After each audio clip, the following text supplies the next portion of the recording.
The disproportionate incarceration rates among Aboriginal and Torres Strait Islander people highlight a pressing concern. Recidivism among Indigenous youth is a critical issue, not only for social justice, but also for the well-being and future for these communities.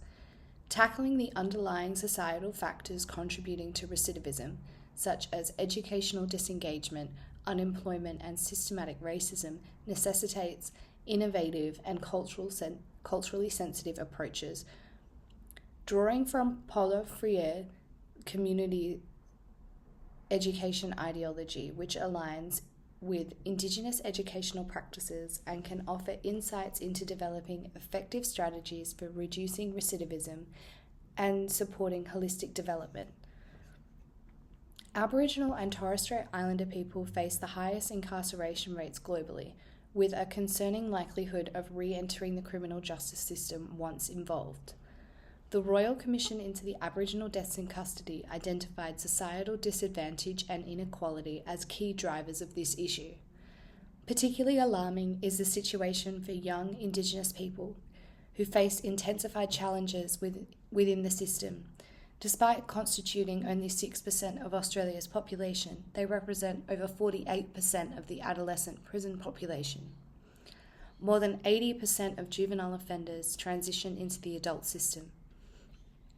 Factors such as educational disengagement, unemployment, involvement in child welfare, poor mental health, experiences of racism contribute to the higher recidivism rates. Without effective transitional plans post-incarceration, individuals are more vulnerable to reoffending and perpetuating the overrepresentation of Indigenous youth in detention. Paulo Freire's work in the critical pedagogy offers transformative approaches to education, emphasizing dialogue, critical consciousness, and societal emancipation. Central to his ideas is the concept of conscientization, which individuals critically analyze their social reality to understand oppression and inequality. His pedagogy promotes active participation and mutual learning, challenging conventional authoritarian teaching programs. Freire's educational model resonates with traditional Indigenous education practices, emphasizing experimental learning, storytelling, and community engagement. Both approaches value active participation and the co-creation of knowledge, fostering identity and empowerment within Indigenous communities. Traditional education systems often contribute to recidivism by failing to empower individuals and perpetuate cycles of oppression.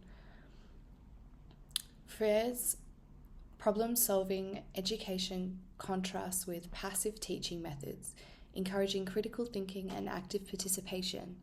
Culturally relevant education plays a crucial role in fostering a strong sense of self and community, reducing the likelihood of reoffending by reconnecting individuals with their cultural identity.